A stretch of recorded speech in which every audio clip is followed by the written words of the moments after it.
How'd the punk rod start? We, let's see, it was in like '99. Me and this guy Paul that did all our early art, just started talking about, we're really one of the few greasers that we knew, in this area, and he was working on a '63 Fairlane at the time, and had always had cars and stuff, and then I had this thing, and we just and he used to come to the gigs at the bar that I used to manage, the Hijinks. We used to have a lot of rockabilly, psychobilly, swing shows, stuff like that, and that was like in '97, '98, something like that, and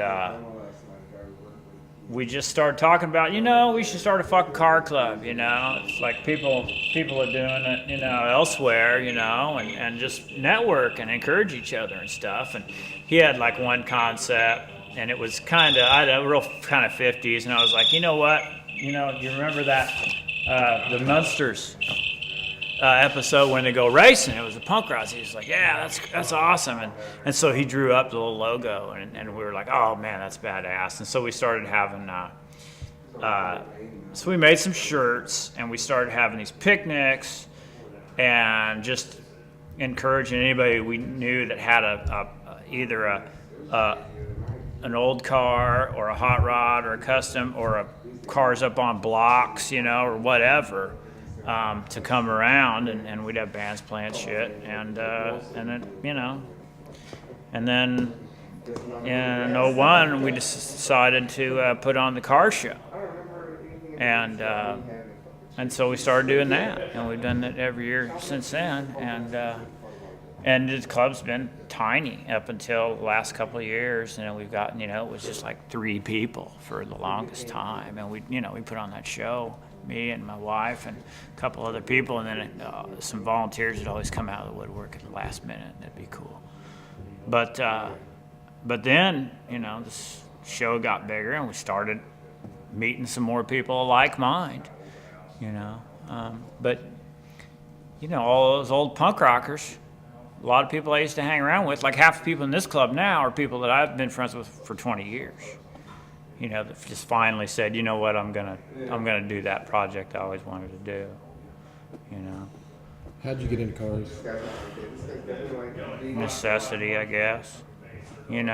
Come from a working class background, and I always, to me, punk rock was sort of like this anti-consumerist thing, and kind of back to traditional backlash against. That was my experience with punk rock, against like the whole hippie generation, And part of that was Japanese cars suck and you shouldn't buy imported stuff, And so I always thought, oh, you got to have an American V8. And so, when I was growing up and just a drunk, I always had an American V8. I always had like an Impala or a Deuce and a Quarter or whatever, $600 hunk of shit that would get me down the road, and had a V8 in it, and you could work on it because it was a pre-'74, and I would just magic marker flames and skulls on it, or paint it with a brush, or bolt some skull that I found at U.S. Toy on, or some shit like that, And it wasn't until later that I actually bought something with the intention of actually, getting into customizing and stuff. And so I'm not a guy with a hot rod pedigree at all. I didn't grow up around it. My dad fucking hated working on cars. He would say, why would you want to do that? Hire somebody to do it, just work, and the mechanic will do it faster. Just stay at work that Saturday. But so yeah, I didn't get an education with that, but it's like neat stuff, neat old stuff that you can do yourself, Did you know that there was such a thing as a rat rod before you? Well, Is that sort of the vibe of this club? Or Well, yeah, kind of. I mean, you know, I'm not a big. Let me say this. Let me start over. Describe describe for me what Los Punk Rods means. Yeah, because I'm not a big fan of the whole, rat rods, nomenclature, whatever. I mean, a lot of people take real offense to that word, and I could give a shit. It just simplifies things, and I don't care if it's mainstream media generated, even if it's the automotive mainstream media generated, term. But so what? But it's just basically no rules, do it yourself. But with that sort of 50s and 60s influence,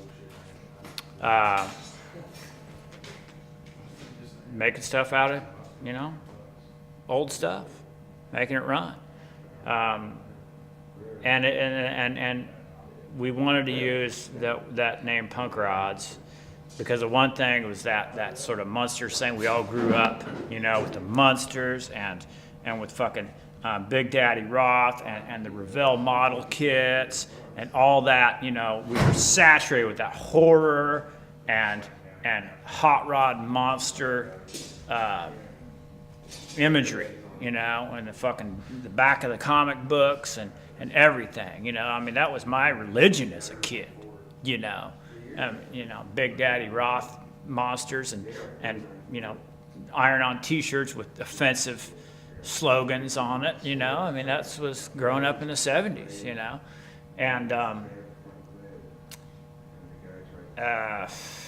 so there's just that kind of bringing that whole cultural thing full circle. I mean, from growing up and then being a punk rocker and getting that whole, anybody can do it.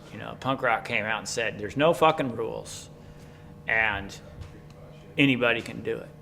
If you don't like the magazines that are out, go make one. If you don't like the music that's being done, make one. If you don't like the bullshit fucking car shows that are playing fucking Del Shannon and the Beach Boys over and over, start your own. So that's what it's all about. Do it yourself. Makes sense. Yeah.